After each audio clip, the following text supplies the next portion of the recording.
We're so happy, like we're gonna get to experience the TAZARA train, like the mythical train that was built like so long ago that links Salaam to Zambia. And okay, we're not gonna do the full journey, but we're gonna be in third class. I think it's gonna be super authentic. So yeah, can't wait. And we are counting with delays. Yeah. That's one thing that's for sure. We have the tickets. It's a mix of like stamped plus handwritten.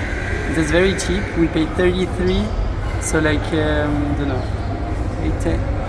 $10 for the two of us, but third class. Yeah, it's the lowest class possible. Mm-hmm. And why is that, Paul? Because we're not going so far actually, like we are gonna stay in Ifakara, and so why spend money when you can just be with the people? The famous TAZARA train is true to its reputation. It's 3 hours late. But it's a nice surprise to find a bunch of other backpackers at the station, especially since we haven't met any in the past 3 months.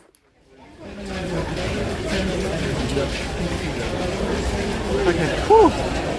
Understood my ticket.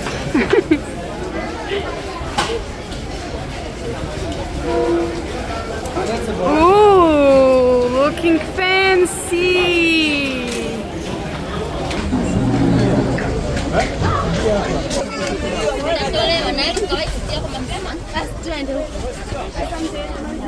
Asante. Let's go.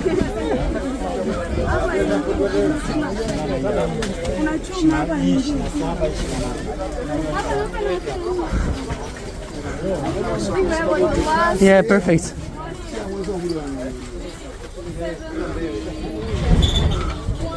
$7.78. So originally scheduled for 4, then we boarded, and then after approximately 30 minutes, we're going until we don't stop. The train stopped just a few meters from the station, but luckily the technical team fixed it quickly, and our 8-hour journey on the TAZARA finally begins.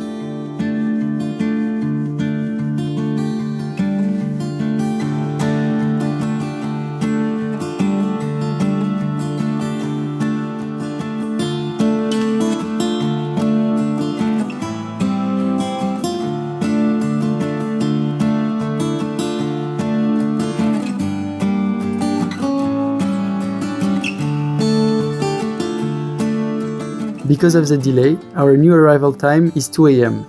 and we're starting to regret choosing third class. We made it to Ruaha, and from there we are taking a day trip to Udzungwa Mountain National Park to hike the Sanje waterfall. Okay, so we're gonna start the trail to the waterfall. It's actually pretty long. It's a 6-7 hours trail. We're starting at 10:20 in the morning. Our guide started to tell us it's too late. It's too late. I mean, sun is setting at 6, so as long as 6 or 7. Yeah, we have time. We're gonna try to stay as long as possible in the park because we paid. Yeah, $90. It's so expensive. Yeah, unexpectedly expensive because we were counting on $30 with having a guide included in this, and actually it's $35 per person. Plus 20 for the guide, plus probably a tip.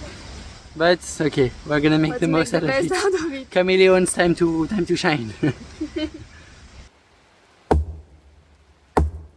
Our guide is amazing. He shares so much knowledge about the forest and has a great eye for spotting wildlife. We even saw a green mamba just a few meters away.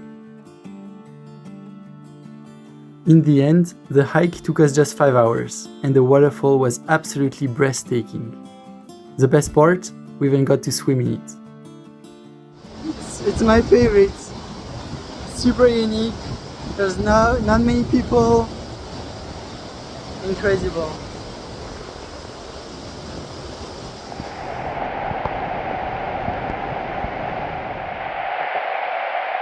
Caught by the rain.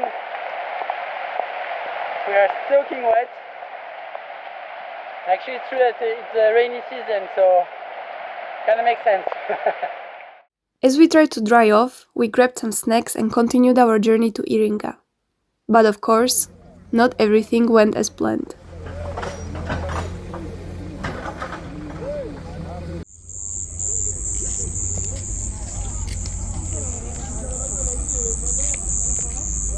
What's up? Why are you sitting on the ground? Because Tanzania. What happens in Tanzania? In Tanzania, bridges fall. Ah, okay. So what's the plan now?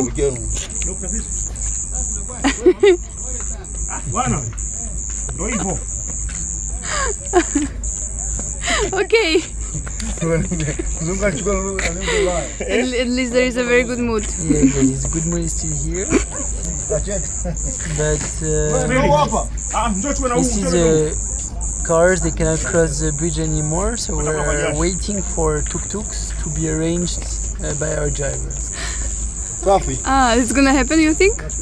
Yeah, I think that in general, when you make a contract, it's like you bring me there, they really deal with it. So yeah, he's gonna find a way for us to go to the tuk-tuk place. Because he is God-fearing. Everyone is God-fearing. He better bring us there. It got dark and we didn't want to wait any longer. The bridge is closed, so we're crossing with the river. The next day, we're back at it, trying to reach Iringa, which according to Google Maps shouldn't be that far. We hitched a ride with a big truck and were relieved our driver was driving safely. The road was congested and narrow, and we passed several trucks that had gone off the road. After a long day on the road, finding a cool backpackers in Iringa and enjoying pizza with a great view was a well-deserved treat. So now we're waiting for a bus to fill up. We're going to Stone Age, not so far. But yeah, it's kind of a luxury to be able to wait, to wait for the bus to take the cheap one, because if you're here in holidays and you have maybe 10 days, you don't want to spend like 1 hour waiting for the cheap bus. You'll probably take a tuk-tuk or something. So it's definitely different ways of traveling when you're here for a long time and versus when you're a tourist somewhere, I would say.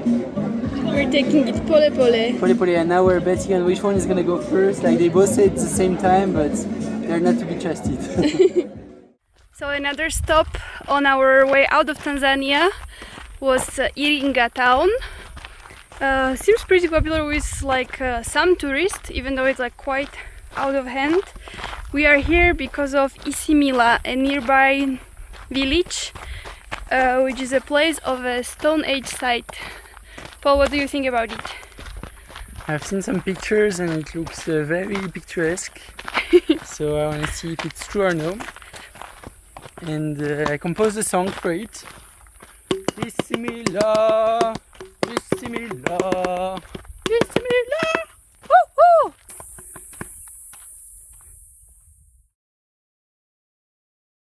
The visit starts with our guide Kelvin showing us the prehistoric discoveries found at the site.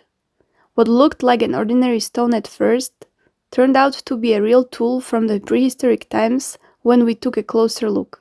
For making a tool. So if I want to make my axe, I will like kind of crush like my bigger stone like this and With the hammer stone. with a hammer stone. Well, it's super heavy. So.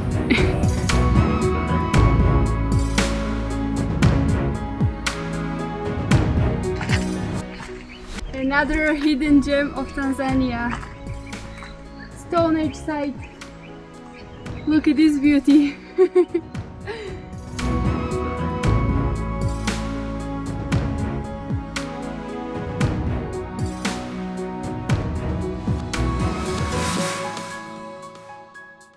We quickly became friends with Kelvin, and after the visit, he invited us to share lunch with his team. Oh, karibu. Asante! Asante sana. It's bees, my favorite food! Oh, a super nice lunch with Kelvin, who invited us to share beans and corn. Great, and we talked with him and he was explaining his experience in boarding school, and we're comparing the lunch menus and the food. So basically they eat beans almost every day, every day for dinner, almost every day also for lunch. And in the morning is porridge. Which you just drink. It's not really like a thick porridge, it's a drinkable one. So a lot of similarities with Kenya and what we've heard about East Africa, boarding school. So just to give you a perspective of how much options we have. Yeah, it's crazy. And any child that complains about food in their school should really... when we have like entree, usually a choice of meals. Then we have in France we have like cheese and desserts. You have soups in Slovakia. Yeah, it's crazy.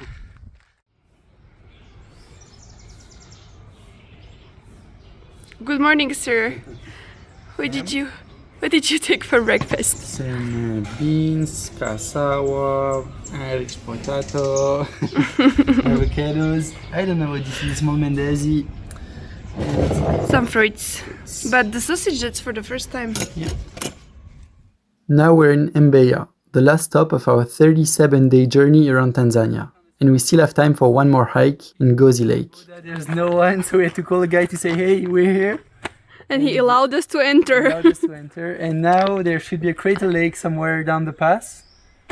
Let's go!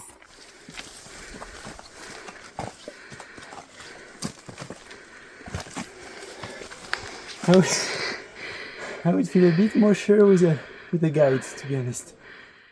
Shit, I lost Paul. I was taking a picture of a butterfly. And now I'm lost. I mean, it's one path, but... No way. Hello! That's a pretty great camouflage. It's incredible.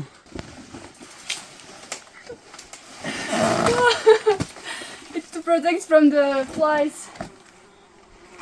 Apparently, this is not a good color for the tropical forest. Most people come here with a guide, so being here on our own felt extra adventurous.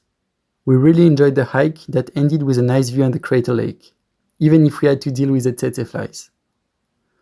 And with that, our time in Tanzania comes to an end, and we're off to the border crossing with Malawi. Wish Lisa luck. She didn't apply for a visa in advance. Bye bye Tanzania, let's hope the Slovak passport is strong enough to get to Malawi.